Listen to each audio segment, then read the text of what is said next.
All right, so the thing we're going to talk about today in the next class is something that that you might have kind of come into when you were taking the practice exam and said, uh-oh, I have no idea what this stuff is, because in years past we actually took the midterm a little bit later, or you've seen this in your finance classes. And basically we're going to talk about the time value of money, okay?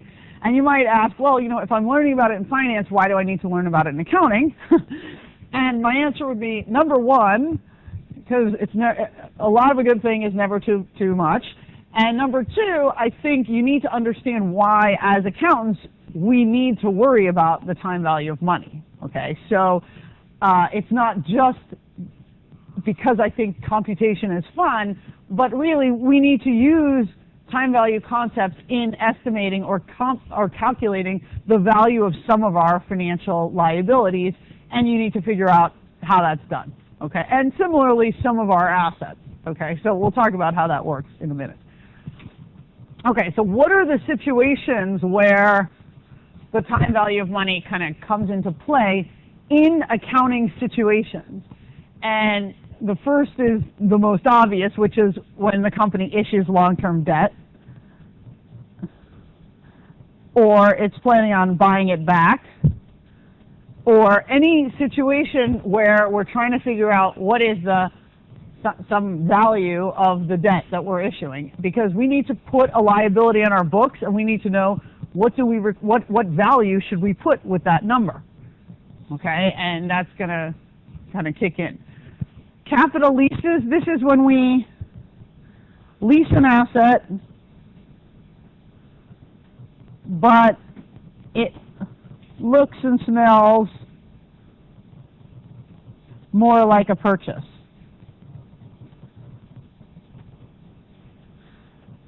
Okay, so some of you are renting an apartment now, correct? Do any of you rent an apartment now? Okay. Is this the apartment you're going to live in your whole life? Okay. So, no. So when you think about taking care of that apartment, you're sort of like, yeah, it's low on your part. You're not going to make any improvements to that apartment. You're lucky if, you get the basic things fixed if something goes wrong with your apartment, things like that. However, let's suppose you had a rent-controlled apartment in New York City that was like $1,500 a month for a 2-bedroom. Would you be living in that your whole life? Yes, you would. You're not giving that thing up ever, right? So you might be willing to invest all sorts of money in it because it's yours. So when you think about whether a lease is like a purchase or just a lease, it kind of depends on the nature of the terms of the lease. So if you're planning on leasing the asset for most of its useful life, so let's say you lease a computer, okay? I mean, that would be, most people don't do that, but let's say you did and you had a 3-year lease. By the end of the 3-year lease, would anybody else want that computer? No, right? A computer, after 3 years, that thing is pretty much done. So you have effectively owned it its entire life, so it's kind of like you bought it, right? Because even though you technically did not have maybe legal ownership, you had economic ownership, okay? So it could be how much of the life of the asset. If you pay for it or if you pay for it the majority of what it would have cost you to buy it outright, it's sort of like a purchase, right? If I effectively pay the same amount that it would have cost me if I paid up front, isn't that kind of, shouldn't I get the asset at that point? Okay, so a capital lease, there are 4 conditions for a capital lease, and you're going to learn them in Intermediate 2. But one of the conditions is if you own it more than 75% of the life of the firm, of the asset. One of the conditions is if you pay more than 90% of it. One of the conditions is if it automatically transfers to the lessor at the end of the lease. And just the last one is if you have a bargain purchase option at the end of the lease, which is the $1. So if I'm leasing it and then you get to buy it for $1 at the end of the lease, they're basically saying you've owned it its whole life yeah, you may as well keep it at the 3-year stage, that computer that nobody else wants, because you've pretty much owned it, and if you want to keep it for parts or whatever, so be it. So those are the conditions which, you don't need to know the conditions, but you need to know that when I have a lease that's a capital lease, I need to record the asset on my books as if I own it. And I need to record the liability on my books as an obligation. I am required to make these payments to uphold the payments for my asset that I've just purchased, even though I haven't legally purchased it. So that's going to show up here.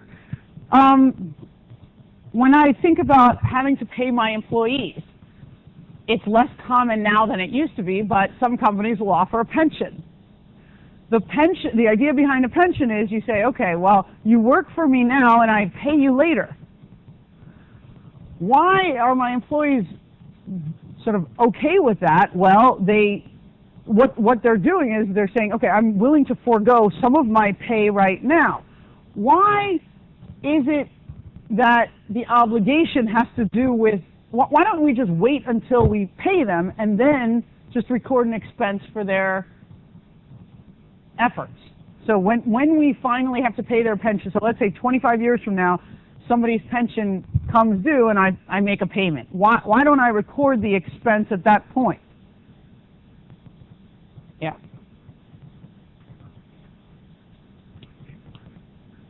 Okay, so matching says I need to record the expense with the revenue. So when did these workers work and generate revenues? Right now. When they are finally retired, they're doing nothing for me. They're actually not. So I want to recognize the liability associated with, the wages payable 25 years from now, and that's going to be in the form of a pension. Okay, so I need to kind of anticipate the obligation. How do I know how much I'm going to owe them? Well, I'm going to kind of have to try and figure that out. Okay, other things, I need to always check to see whether my assets are overvalued. Now, there's a rule which says you can never record gains on assets that haven't been realized, but there is a rule which says if there's a loss on an asset, you should recognize it immediately as soon as you know it, even if it hasn't been realized. Meaning, let's say my asset has gone down in value. I don't plan on selling it. I still need to record a loss because conservatism says my assets cannot be recorded as, cannot be overvalued. And the rule of, is it an asset or not, if it's lost market value, it probably has also lost functionality. Okay? Yeah, the drill. Okay.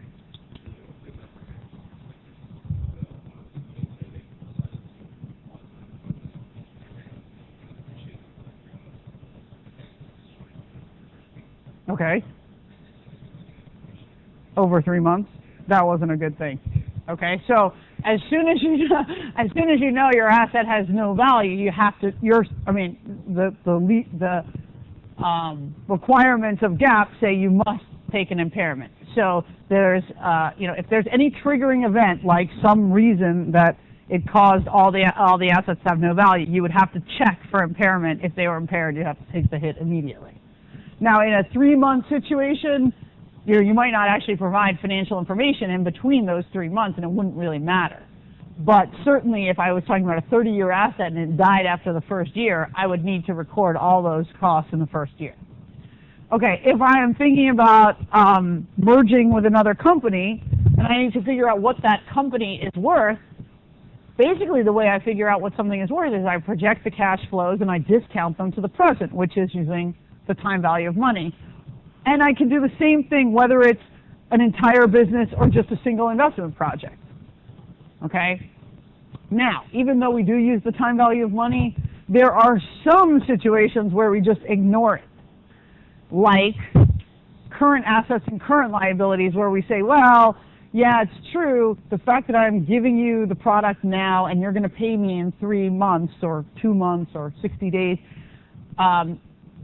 it's true, you're getting something now and you're giving me something later, but rather than recording the sale at the discounted value, I assume the time frame is so short that I can just ignore the present value. Okay, so it's not that we don't always do things perfectly, but we try to do it. We try to get it mostly right, particularly for long-term assets and liabilities. Okay, so I'm hoping you've seen this before in a finance class, or at least some of these ideas. If you haven't, and anything's not clear, you know, I'll just raise your hand and we'll talk about them again. But the basic stuff that you already know, and you even know it from this class, is, okay, most loans, whether you're lending or you're borrowing, come with some interest, okay? The idea behind interest is money, you know, you don't get something for nothing. So if somebody's giving you a loan, you're going to have to pay for the rights to use their cash. You want cash, you need cash. Why is somebody going to be willing to give it to you? Well, you're going to give them some compensation for that cash. What is that compensation? That compensation is interest, okay? Now, interest can be explicit, so it can say, I'm going to give you $100,000, you need to pay me 8% interest. Or it can be implicit, which is, I'm going to give you something, and you're going to pay me more later, okay? We don't actually state an interest rate, but it's clear that what I'm giving you is worth less than what you're going to give me later, okay? So it's not that it has to be a stated rate. All loans come with interest, okay? You can never get something for nothing, okay? How do you decide, you know, what the actual interest expense or interest amounts are going to be? Well, first you figure out how much has the company borrowed or lent, okay? Then you have to figure out what is the interest rate. Now, if they tell you what the interest rate is, that's fine, but it could be that this is unstated and you have to back it out. And then, how long are you going to keep the loan outstanding? So if I tell you, I'm going to borrow $50,000 for 5 years, I have to make annual interest payments of 5% per year, you can easily tell me what the total interest I'm going to pay over the life of the loan is. You can tell me how much I have to pay each year. You can tell me how much, I mean, that's very easy to compute. So those are the situations that we really like, right? We can, you know, everything's easy to solve, and I know exactly what my obligations are, and I know exactly when I'm going to have to pay interest. I can accrue the interest appropriately, and so on. So let's start simple, because it gets harder, but not undoable. Okay, so let's say a company borrows $100,000, and it has to make payments. So let's say it borrows 100. What's today? 223. 23. Okay. I know. I can't keep track of that. Okay, so it's 223.12. Let's say we go and borrow $100,000. And the terms are, I'm going to pay it back to 23.14 in 3 years. Bless you. Okay, so here's 1 year, 2 years, 3 years, and then I have to pay back $100,000. Now, if that was it, if we were just going to stop there right now, and I said, okay, I'm going to borrow $100,000, and I'll pay you back in 3 years, and I'll give you $100,000. Would you want to loan me that money? Okay, so maybe you can't even, so let's say I just ask you for $10, and I say, hey, I'll pay you back in 3 years. Would you want to do that? Why not? Yep. Okay, so let's say we're in this great,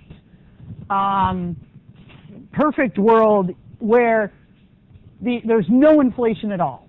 And $10 now really is worth $10 in the future. Would you give it to me then? Why not? Okay, so there's a whole bunch of reasons why you're not going to give me money. One is there really is a difference in $10 now and $10 3 years from now, right? What you can buy for $10 now, I'll break it to you guys, 3 years from now you're not going to be able to buy as much, okay? The second thing is, I think I'm really reliable, but maybe I'm not, okay? So there's some risk of me actually making the payment. Any other reasons why you wouldn't? Yep. Okay, so that would be, if my savings, I'm going to have to find out what bank you go to, because my savings account doesn't say, I think the interest is like 0.01%. But okay, let's just say you could potentially get interest on it. But let's push that a little farther. You probably can't just go to the bank and put your money into a completely safe thing and get a whole lot of interest at this point. But what could you do? You could do, if you keep the money to yourself, you can decide what to do with it, right? You have the, like, when, you want to buy an ice cream, go buy yourself an ice cream. You don't, you have options, you have sort of like the value of having $10 for that whole 3-year period, which if you give it to me, I am taking away from you. So I have to compensate you for this, right? You have to, in order for you to be willing to give up your potential 2 ice creams that, mind you, in 3 years will only be 1 ice cream, you have to be getting something for it. So here what they're saying is, not only I'm taking 100 from you now and I'm going to give you 100 back in 3 years, but every year I'm going to make an annual interest payment of 10%. So what does that mean? At the end of 223, or on 223.13, what am I going to do? Pay $10,000 in cash. I'm going to give you $10,000 in cash. So what you're getting, okay, in exchange for lending me the money is a total of $130,000 back. Now, is it exactly $130,000? Well, that's purely nominal. That's just, the numbers I'm assigning to it. But it's, what it really means is $100,000 today. The only way you'll give that to me is if I promise to pay you 10 next year, 10 the following year, 10 the following year, plus then give it all back. Okay, those two things are equivalent. So, the interest payment is easy, okay? It's just $10,000 per year. What if I were paying 10% per year, or 10% semi-annually? What would that look like? It would be 5% every half year. Okay, if I paid 10% quarterly, what would that look like? 2.25% every quarter year. Okay, so usually interest rates are given in an annual way. Now, you could argue that there's a difference between getting 4 quarterly payments of 2.25 each and 10%, and there is. You're right. You would be right. Okay, so the more payments you get, the more interest you get. Okay, but that's how you negotiate this depends on what you think the value of having the $100,000 is today. Okay, so what would happen if we were gonna? So we can do this example because it's a little bit cleaner, but let's do the one that we have. Let's say we close our books on 12/31/12. What do we need to do with respect to interest? Will we have made any interest payments at this point? No, right? We won't, because we make our first interest payment on 2/23/13. So what should we be doing?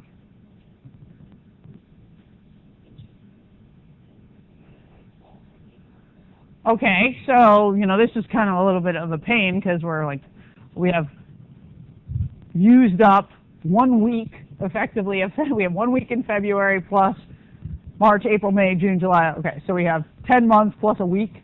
Let's just skip the week for now. So let's say we're going to use 10 months, so 10/12 of what we owe. Right? How do we figure that out? Just take 10/12 of $10,000. What are we going to record at year end? We're going to record interest expense, interest payable, or accrued interest, whatever you want to call it. Okay? Why are we doing that? When are we getting the benefits of borrowing the money? Over the entire year. So some of those benefits are coming right in 2012, and some of them are coming in the beginning of 2013. So I need to record the expense in the period in which I'm receiving the benefits for. Okay, now if I had done this on June 30th, it would have been a lot easier. I could have just said, okay, well, I would accrue an expense of $5,000. Okay. Now, we all know that that's a pretty simplistic way to think about things. And what if interest compounds on itself? Okay, so let's say instead of making a payment, let's just say I know for the next 3 years I'm going to be kind of cash poor. I can't even really afford to pay you $10,000 a year. Okay?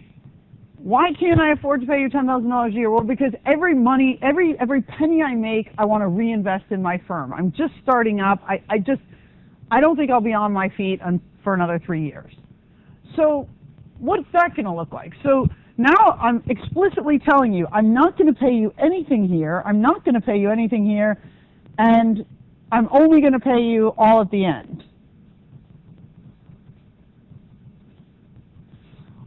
So how should I think about that problem? Should I just charge the person $130,000? Should I just say, okay, that's fine.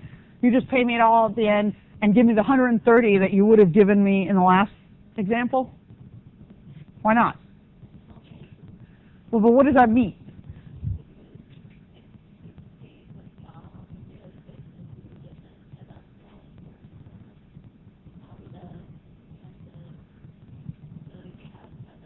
Okay, so I would like to get $10,000 here, but I'm not getting it. What am I doing? I'm basically lending it to you. So first you borrowed $100,000 from me, then after 1 year you borrow another 10. So after a year, you've actually borrowed $110,000 from me, because what you should have paid me is $10,000. So now, how much interest do I have to pay in the second year? I have to pay interest on the $110,000 that I've borrowed. So I need to pay $11,000 interest, right? Because I've borrowed more money from you. I should have paid you the $10,000, but I said, no, I can't really afford to pay it right now, so I'm going to hang on to that. But now, effectively, you lent me $110,000. How about the next year? So you don't give me my $11,000 interest. So what do I have to pay here? Okay, so I've borrowed $100 in the first year. Then I borrow another 10. Then I borrow another 11. So at the moment, I have borrowed $121,000, and I hold on to that for a year. How much is the interest on for a $121,000 loan in 1 year? $12,100. Okay, so this is a situation where at the end of the year, at the end of the third year, I need to pay back $100,000 plus all the borrowings that I've made, which would be the 10, the 11, and the 12,1. Okay? So instead of just paying you $130,000, how much do I have to pay you? $133,1. Right?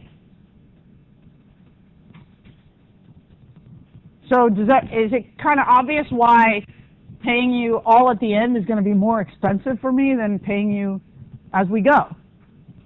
If I had paid some of the principal back, so let's suppose after the first year, not only did I pay you interest, but I also paid a third of the principal back. Would I overall end up paying back more or less than $130,000? Less. Why? Because after the first year, I've only borrowed, all right, $66,000. Because I only have to pay you interest on what's still outstanding. If I pay you back, I don't continue to have to pay you interest. Okay, so I'll pay less interest because I'm paying back not only interest, but principal. So that's sort of the way compounding works. Okay? for the purpose of most bonds, okay, yeah, it's true, there are sophisticated ways of doing continuous compounding, and you can imagine the compounding periods getting very small. But the reality is most bonds are written as like semi-annual or annual payments, so you can compound as much as you want, but for an accounting practical purpose, we don't actually really need to be sophisticated at compounding. We only need to do it in kind of finite numbers of periods, because usually there's like a 20-year bond and you make semi-annual payments, so that's just a total of 40 periods. Okay? Now, there are a couple of different ways to go about doing these present value problems. So we just kind of talked through how you compute this, and it takes 5 minutes, not that big of a deal. How else can you do this? Okay, well, anyone who's taken a finance class, suggest to me, how could I have figured out this number, this 133,000, given I borrow 100 and I have to have a 10% interest rate and a 3-year period? What else, like other than just the way I did it here, can you suggest any other ways? Yeah. Okay, so there's a formula, okay, which basically says I take the interest rate 1 plus 0.1, which is 1.1, and what would I do to that? I take it to the power 3, which is the number of periods. Okay, so 1.1 cubed. What's happening with when as I cube 1.1? Well, I'm getting something bigger than 1.1. In fact, I'm going to get 1.331. Okay, I multiply that by $100,000 and I get this 133.1. So if I happen to know the formula, which for next exam you can certainly write on your page of notes, but you don't need to memorize any formulas, that would be an alternate way of doing it. How else could I do it? There are still other ways. I'm sure some of you have them in your hand or on your table. Use one of those fancy calculators that you type in n equals this, and p equals this, and whatever. You can use a financial calculator.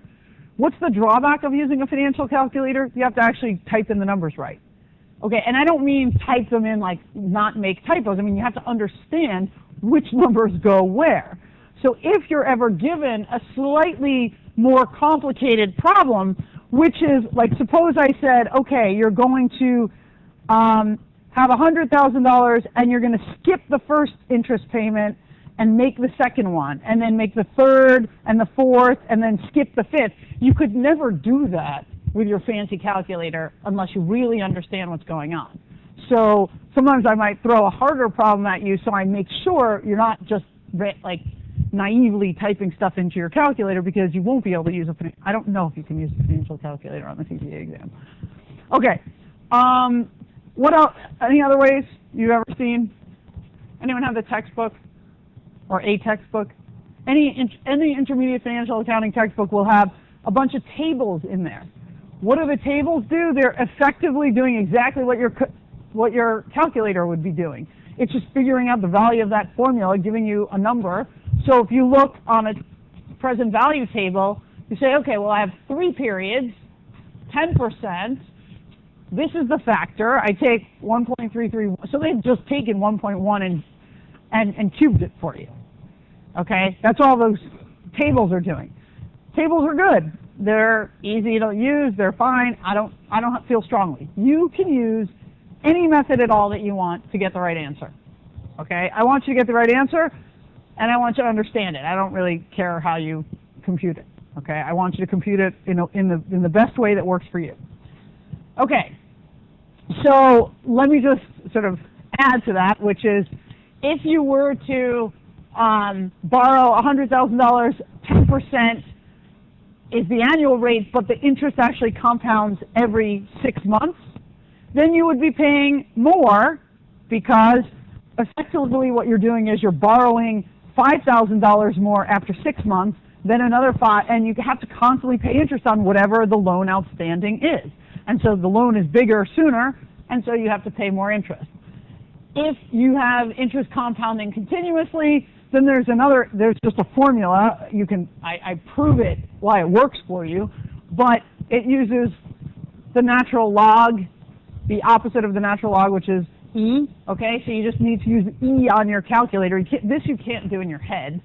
I mean, E to whatever. So that's the drawback of continuous compounding, because all these other problems you could technically do, just write them out yourself, okay? But the idea is the difference, and this is why accountants don't really care that much about continuous compounding, the difference between continuous and semi-annual compounding is just not that big. Okay, it's not that if you compound continuously, the number blows up to infinity. No, it doesn't. I mean, it stops right here. So if you think about like materiality, let's say you're going to pay $134,986 in interest versus $134,10, yeah, who cares, right? That's not even, it's not that big of a deal. Okay, so we're not too super worried about getting, moving in a direction of continuous compounding. Okay, so now we're going to throw a bunch of problems at you. They're not going to be super hard to begin with, and then they're going to get harder and harder and harder.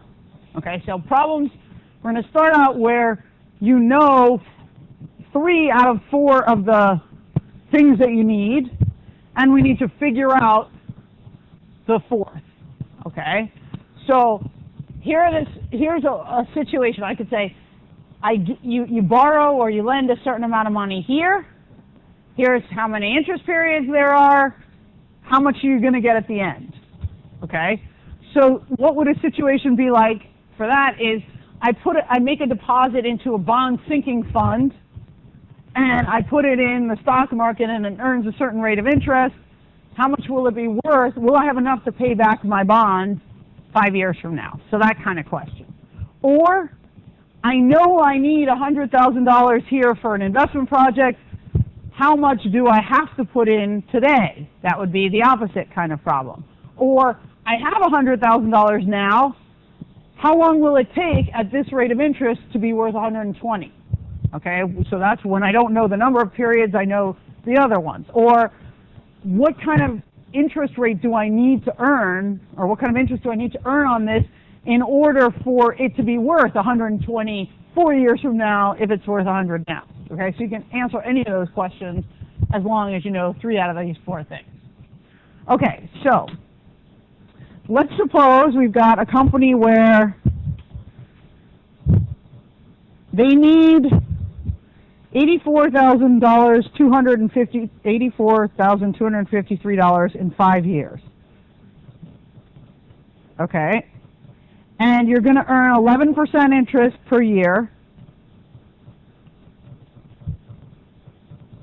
And the question is, how much do I have to put into my account today so that it'll be worth $84,000, $84,253? Now, don't do this yet. One of the things I always find troubling when people do things on exams is that they don't actually think rationally about what the answer should look like before they go and take a stab at the problem. And then they think they know how to do it, they do it wrong, and then they come up with an answer like $150,000. Don't tell me what the number is.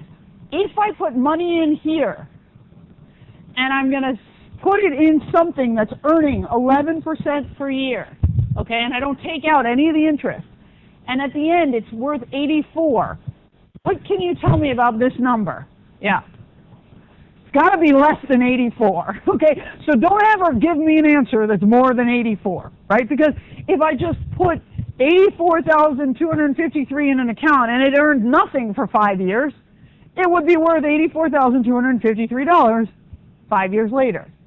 So you got to assume, well, hey, if it's earning interest, I don't need as much here. Okay, so now, how are we going to do this problem? So what do you suggest? Yeah. Okay, so there's a formula I could use. I could just figure out some formula. Okay, what else could I do?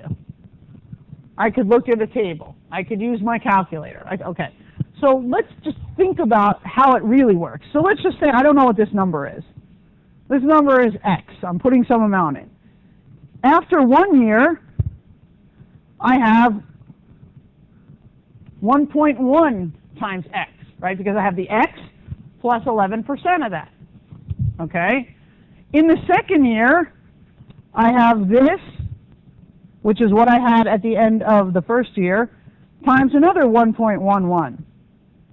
Okay, so this is end of the first year. Okay, you can see where this is going, right? After the end of the year 2. So what's happening is I'm basically taking every year, I'm multiplying by another 1.1, or 1.11.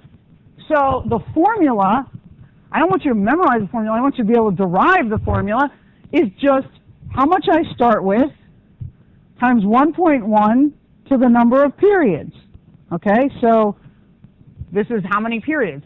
In this case, it's 5 years, right? So if I want to be more general, this would be 1 plus R to the T. And after 5 years, that has to be 84,253. Okay? I know 1 plus R, this is just 1.11. I know this is 5 years. Okay, I have one equation, one unknown. I can solve that problem. Okay, it's easy. It's not, I mean, yeah, sometimes people look at these math equations and they think, oh, just think about it as an economics problem and you'll have much better intuition. Yeah. Not necessarily. What you could have done instead is you could say, okay, I have X plus 0.11 times X.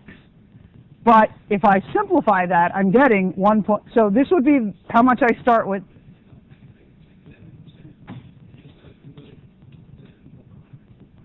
Oh, well, yeah, I mean, you could in your calculator, you could type it as 11%, or you could type it as 0.11. Doesn't matter to me. But you have to just, I mean, you can't type it as 11 straight up. Okay. Other questions? Okay, so what is the answer? How much do I need to invest today in order to get 84,253 5 years from now? 50,000. Okay, so not that I'm sort of telling you what to do with your lives, but I am going to tell you a little bit what to do with your lives. So, when you start your first job, you're gonna go to the benefits office, and they're gonna say sign up for benefits, and they're gonna say how much would you like to put in your optional retirement account, or would you like to have an IRA, or they'll ask you these kinds of questions, and you're gonna think, I'm 25 years old. Who are we kidding? I don't need to worry about retirement. Okay. This is a mistake. You should start saving for your retirement right now. Why? Not because anything's going to happen to you, but because you don't need that much in order for it to turn into a lot. Now, of course, there's always the chance that your investment loses money, okay? So it's not like it's a sure thing. You're not going to get 11% per year on average, okay? But if you're incredibly risk averse, you can always put it in something fairly safe and at least get some return on it, okay? Whereas if you don't save any money, you're going to have to come up with, $884,000 on the spot when something happens, right? So basically, invest what you can as early as you can, because just time works in your favor, turning it into more money in the future. Okay, so there's my little please save. Okay, and who knows what's going to happen to Social Security by the time you guys are ready to collect it. So, okay, all right. So now let's go the other way. Let's say instead you were given the question, which is, I have $50,000. It's, it was a great day. I won the lottery, and I just got a $50,000 paycheck that I wasn't expecting, and I don't really need it. I mean, I need it, I want it, but I don't need it right now. So I'm going to put it in this account, and I want to know what's it going to be worth 5 years from now at 11% interest. What's the answer? $84,000, 200. Right. So if I know the beginning, I mean, this way you wouldn't normally know that without doing the calculation. But what would I have done differently? Well, I would take the $50,000 and I would just multiply it by 1.11 to the fifth, and I would get 84,253. Okay, so these are what we call single sum problems. Okay, you're just solving for one chunk of money that you either put in at the beginning or you take out at the end. Okay, and here are some other, you can look at other ways of doing it. There's formulas, there's table information. I am perfectly happy with whatever approach you choose. Okay, now I'm going to give you 5 minutes. You do these two. I'm going to give you a hint. They're not the same answer as each other, so you actually have to do two separate problems and see whether you can come up, and they're a little bit, not a lot harder, but a little bit harder because we're talking about now semi-annual compounding, okay? It's not harder theoretically, it's just you have to remember to convert the interest rate to a semi-annual amount, but also double the number of periods.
Okay, so if we have 3 years semi-annually, that's 6 payments, okay?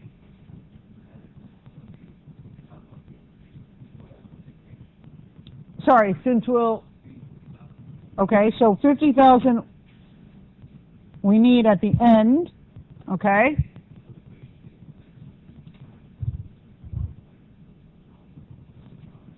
Okay.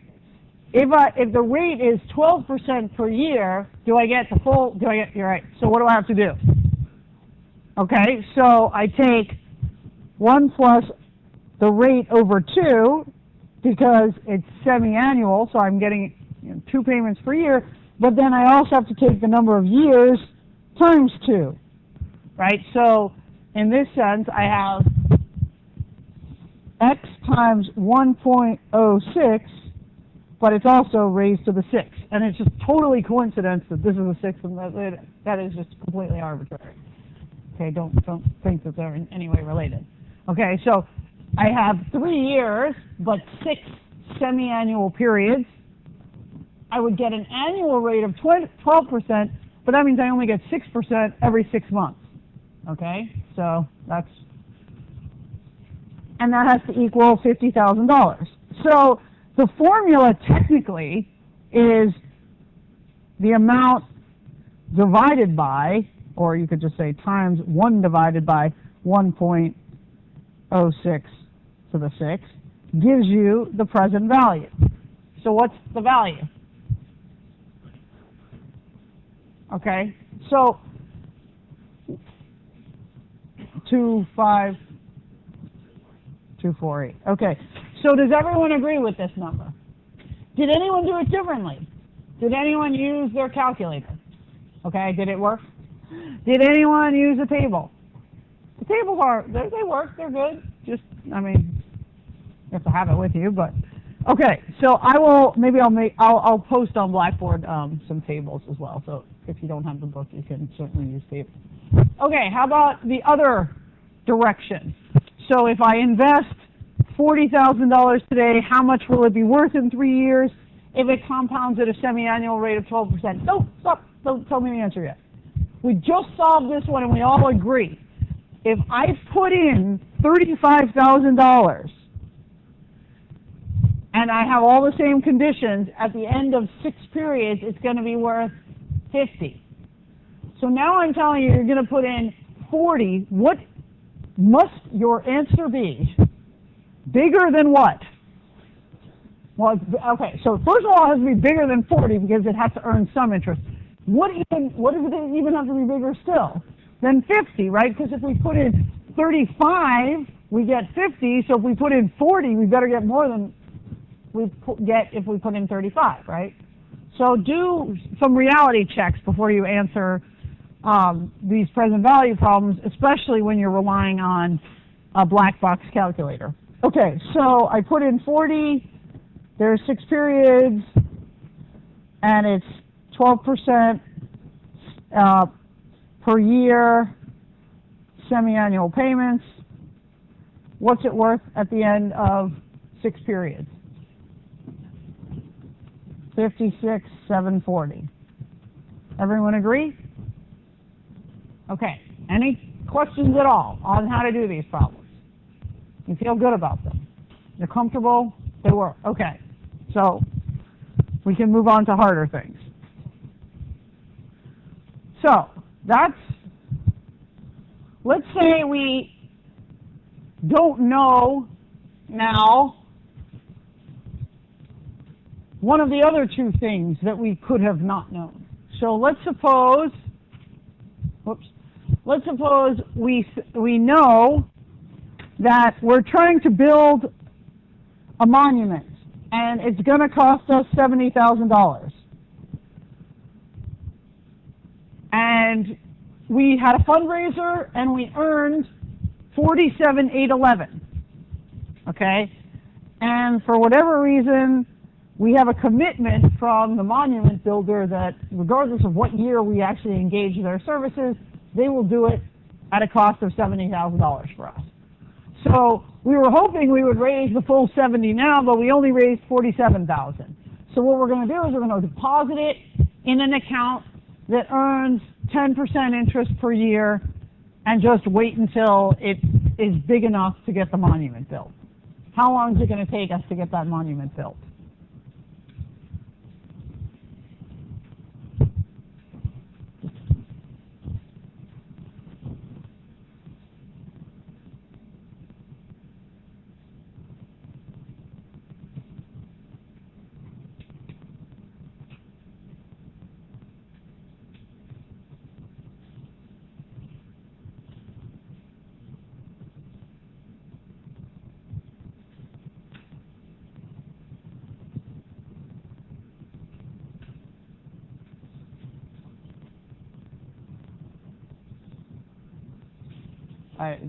Okay, so you think it's going to take about 4 years.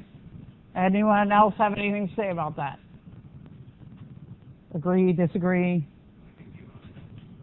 Okay. How did you get 4 years? How did you do it? Okay, so there's a formula, right? It says 47,811 times 1.1 to the some number, n, is equal to 70,000.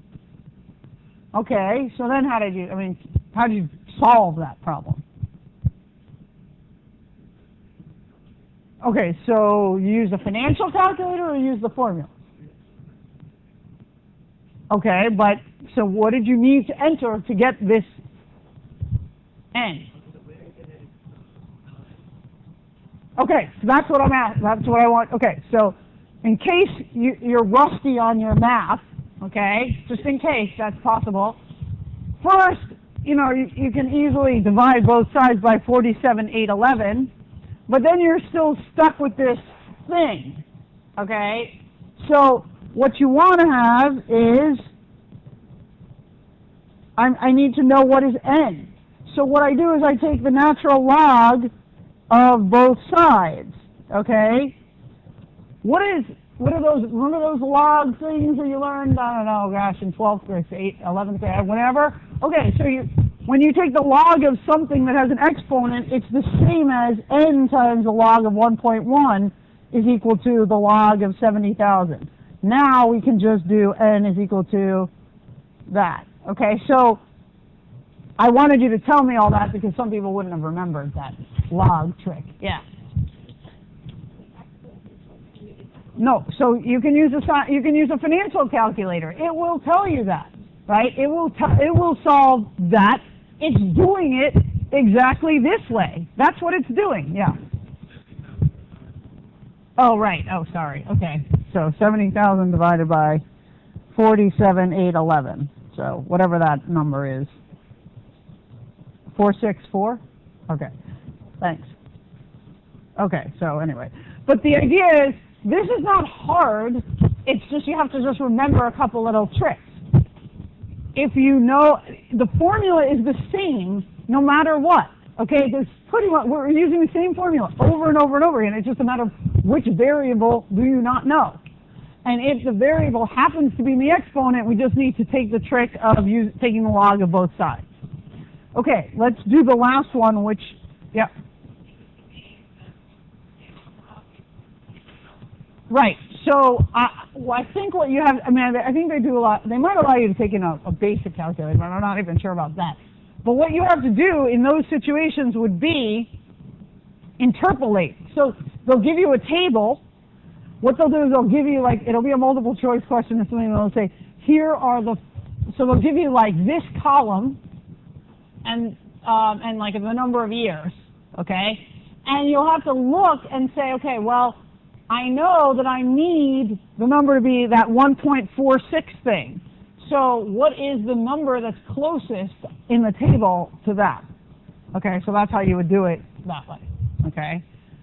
And then, okay, so what if you have, the original investment, it's 800,000, okay, you know it's going to be 4 years, and you know it's going to end up being $1,000,004.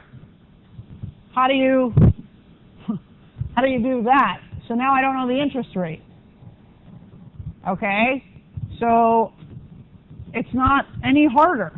Okay, I'm just going to change my color of pen since I wrote all over the place, and it's hard to see which is which. Okay, so here.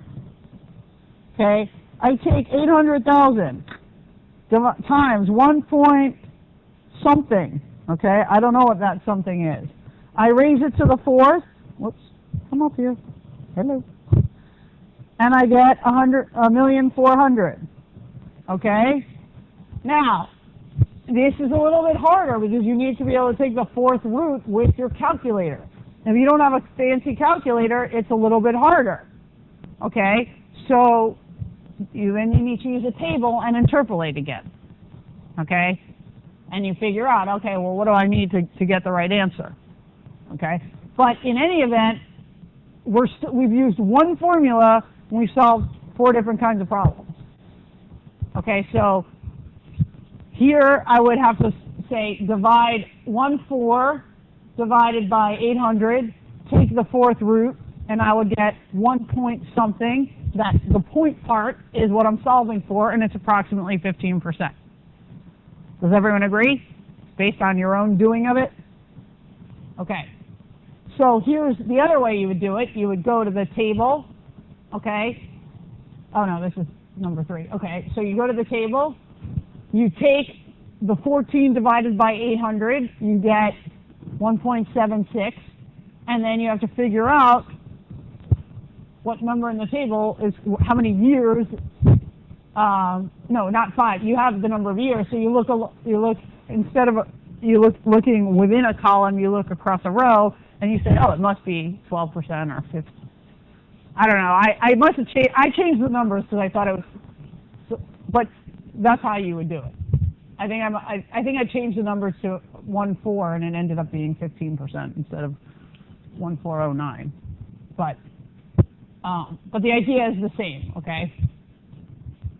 All right. So everyone's good with the simple stuff. Now we're going to talk about the stuff that is a little bit more complicated, but also more interesting. Okay, so now let's suppose instead of just you put money in and you take it out later, or you know how much you have later, or how much you want later, how much you need to put in today.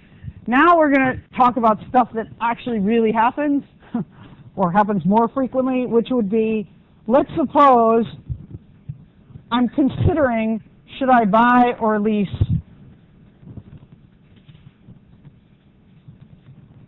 an asset? Now, sometimes this question is not really a choice. You just don't have enough money up front, so you don't really have the option of paying for it outright. But you want to make sure that when you lease the asset, you're getting a fair deal. So usually when you lease an asset, okay, you have to make payments periodically. You don't just say, give me the asset now and I'll pay you the whole amount 5 years from now. Usually you say, okay, I'll make you rent or lease payments every year. So I'll give you $100,000 every year so that I can have this asset. Should I do that, or should I give them $350,000 up front? Now, obviously you can't answer that question purely on amount. I mean, you have to know more about the company. But if you want to answer that question, you have to start by figuring out how much does the lease cost me versus how much does paying up front cost me. And I need to be able to compare those two things in a sensible way. Obviously, if I make lease payments, they're going to be higher in total than the payments I would make up front. But does that necessarily mean it's a worse deal? Right? If I can pay $100,000 a year for 5 years or $350,000 up front, which is a better deal? Can you answer that question? What would you need to know? Okay, or what the stream of 5 payments would be worth today, and I compare it to the $350,000. What else would I need to know? The interest rate. Okay, I need to know how much interest I should be charged. Okay, so the difference when we think about an annuity problem, an annuity is basically just a periodic payment to make our lives easy. We're going to always consider payments of the same amount rather than constantly changing payments. It's not that you can't do it with constantly changing payments. It's just the formulas don't. You have to be a lot more. You have to do a lot more work. Okay. We're going to have the same length interval between payments. So we make a payment every year, every 6 months. We don't make one now, and then one 8 months from now, and then another 16 months from then, and then another 3 months thereafter. We kind of at least have some stability there. And we assume that interest compounds once in each payment interval. Okay? Now there are 2 possibilities further. I can make my first payment immediately,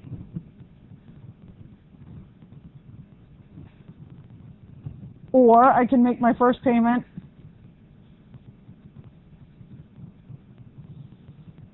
after the first period.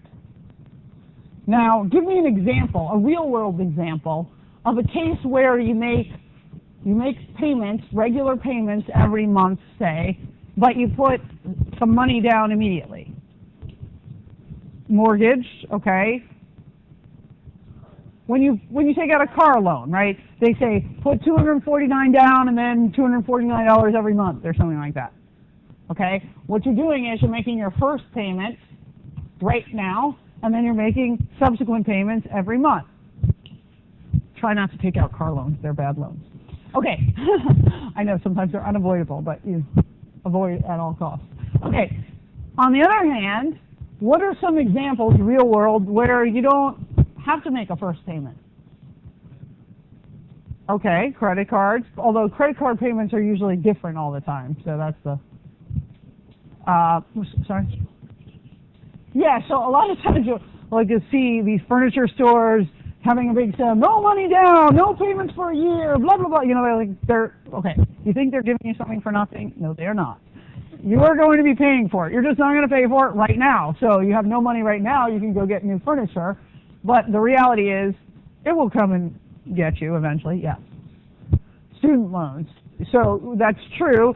The thing is about student loans is you're usually borrowing more and more, so the payments, I guess as soon as you start paying them, they would be consistent, and you don't have to pay them till the end. Yeah. Other situations? Okay. So clearly, you can imagine both of these things happening, and so we kind of need to deal with both of them. We call it, I don't know what, the names are totally stupid and they don't have anything to do with kind of there's no linkage between what it is and the name, but when you make the payment now, the first payment right away, okay, it's called an ordinary annuity. Okay? And when you make the payment, no, it's the opposite. Sorry. All right. When you make the first payment immediately, it's called an annuity due, okay? Because it's like, I guess, due right now, although, I mean, I don't really, okay? And if you make the first payment at the end of the first period, okay, it's called ordinary. So that's not really so super important, other than if you were to use a table, you would just have to make sure you were looking at the right annuity table, whether it's ordinary or annuity due. If you use any other technique, you don't really have to know the name of it, okay? So, let's talk about what this is like. It is, why do we need these kind of annuity computations? Well, we need to think about valuing an asset today. So let's say, I'm not deciding should I lease or should I buy, I'm just saying I'm going to lease an asset. But accounting says, even though legally you're leasing it, it's really like a purchase. And so we want you, so let's say I'm going to lease a building for 25 years. Okay? I want the company to have an asset called building, and I want them to have a liability for lease payments for the building. Okay, so it's almost as if I'm purchasing the building on credit. That's the way I treat a capital lease. Now, because there aren't, it's not like there are 100,000 of these buildings and there's an invoice price. There's just one building that's exactly like the one that I'm buying. So I don't really know what the value of this building is. How am I going to figure out what to record as the historical cost of the building on my balance sheet? Because I'm not actually paying for it right now, so I don't have a cost. I can ask my realtor, well, what do you think it's worth? But the realtor could say 20 million, the realtor could say 26 million, 13 million, like, who knows? I could ask 10 different people, they might all disagree. What is the best evidence of what it's worth? How much I actually pay for it. Well, how much am I, you know, that's kind of the historic, but how much am I actually paying for it? If I pay, say, $1 million a year for 25 years, should I just say that's $25 million? I have to take the present value of $25 million, because if I bought it right now, I would pay a lot less. I don't want to distort the value of my building with the value of borrowing money, which is essentially what I'm doing. What I'm doing is I'm borrowing a building. I'm not borrowing cash, but I'm borrowing a building, and I'm not paying for it. So I have two benefits. I have the building, which is genuinely an asset, but I also have the loan. which is creating value for me by my not having to use cash for other things. So I want to disentangle the portion that's due to interest and the portion that's due to the genuine building value. If I record the building at $25 million, it's way too high. Nobody would be willing to pay $25 million for that building right now. What you're willing to pay $25 million for is the building with this term that I only have to pay $1 million a year. Okay. On the other hand, it can go the flip side. If I want to be sure that I can pay my employees their pensions when they're due, how much do I have to put in each year so that I'll have enough when they finally say, I'm cashing out, I'm done? Okay, so those are the situations where we kind of care about this. If you know the amount that you're putting in, you can figure out what it's going to be worth at the end, or what it's going to be, what those future payments are worth right now. Either way, whether you figure out the present value or the future value. Okay, so let's say this company or a company is going to deposit $5,000. So we're standing here today. Okay, at the end of each of 5 years, they're going to deposit $5,000 into an account. It earns 12% interest, compounded annually. Don't do anything. What is that $5,000 each year going to be worth at the end of 5 periods? Don't give me an answer. Is it going to be worth more or less than $25,000? Is everyone sure it's more? Right? Is there any way it could be less? Assuming I don't earn negative interest, right? So as long as I put $5,000 in at the end of this year, what's that going to be worth in 4 years? It's going to be worth 5,000 times 1.1 raised to the 4th, right? Because I have all this interest compounded.